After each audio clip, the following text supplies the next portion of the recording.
ఈరోజు బాక్సెస్లోకి ఏం ప్యాక్ చేస్తున్నానో చూద్దామా. ముందుగా ఆరుష్ స్నాక్ బాక్స్లోకి స్ట్రాబెర్రీస్ అండ్ ఈ కేక్ వచ్చేసి వాళ్ళ డాడీ ఇంకా ఆరుష్ బేక్ చేశారు. సారీ అండి, దీనికి రెసిపీ నేను షూట్ చేయలేదు, ఎందుకంటే అప్పుడు నేను డ్రెస్ తీసుకుంటున్నాను. న్యూ ఇయర్ వస్తుంది కదా, అందులోపల మీకు మంచి కేక్ రెసిపీ ఒకటి పోస్ట్ చేస్తాను, ఈజీగా ఇంట్లోనే చేసుకోవచ్చు. ఈ కేక్ వచ్చేసి almond flower and lots of walnuts and ఇంకా టూటీ ఫ్రూటీతో చేసింది. లంచ్ బాక్స్లోకి స్పైరల్స్గా కట్ చేసుకున్న క్యారెట్స్ని యాడ్ చేశాను.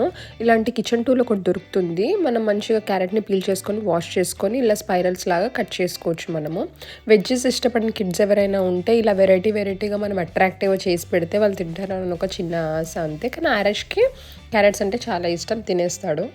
అండ్ లంచ్లోకి పన్నీర్ బుర్జీని చేశాను. ఇది చేయడం చాలా ఈజీ, బేసిక్ ఇంగ్రీడియంట్స్ని ఈజీగా క్విక్గా చేసుకోవచ్చు. దానికోసం ప్యాన్లో కొంచెం ఆయిల్ని వేసుకొని అండ్ ఒక 3 మీడియం సైజ్ ఆనియన్స్ చిన్నగా చాప్ చేసుకొని వేసుకోవాలి.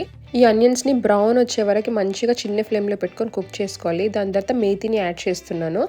దాని తర్వాత పసుపు, ఉప్పు, కారం యాడ్ చేసి మంచిగా కలిపేసి ఇందులో మనం 3 మీడియం సైజ్ ఆనియన్స్ వేసుకున్నాం కదా, దానికి 4 మీడియం సైజ్ టొమాటోస్ని తీసుకొని ప్యూరీ చేసుకొని ఇందులో యాడ్ చేసుకోవాలి. దాని తర్వాత మనం కుక్ చేస్తున్నప్పుడు ఇలా బబుల్స్ కనిపిస్తాయి, మళ్ళీ మూత పెట్టి కుక్ చేస్తే మంచిగా మనకు ఆల్మోస్ట్ కుక్ అయిపోతుంది. ఆ టైంలో మనము పన్నీర్ క్యూబ్ని నేను యాడ్ చేస్తున్నాను. మీరు పన్నీర్ని గ్రేట్ చేసైనా వేసుకోవచ్చు, నాకు ఇది ఈజీగా అనిపిస్తుంది.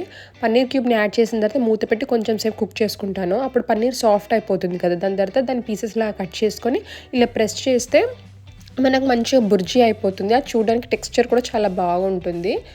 ఇప్పుడు ఇందులో గరం మసాలా వేసి కొంచెం సేపు కుక్ చేసిన తర్వాత దాంట్లో అన్ని టేస్ట్ సరిగ్గా సరిపోయాయని చెక్ చేసుకున్న తర్వాత ఇందులో కొత్తిమీర యాడ్ చేసుకొని మనం సర్వ్ చేసుకోవడమే. చాలా ఈజీగా ఉంటుంది రెసిపీని, మీరు కూడా ట్రై చేసి చూడండి. దీనికి కాంబినేషన్గా నేను చపాతీని యాడ్ చేశాను. మీకు ఎలా అనిపించింది ఈ రెసిపీస్ అన్ని నాకు కమెంట్స్లో షేర్ చేయండి. Thank you.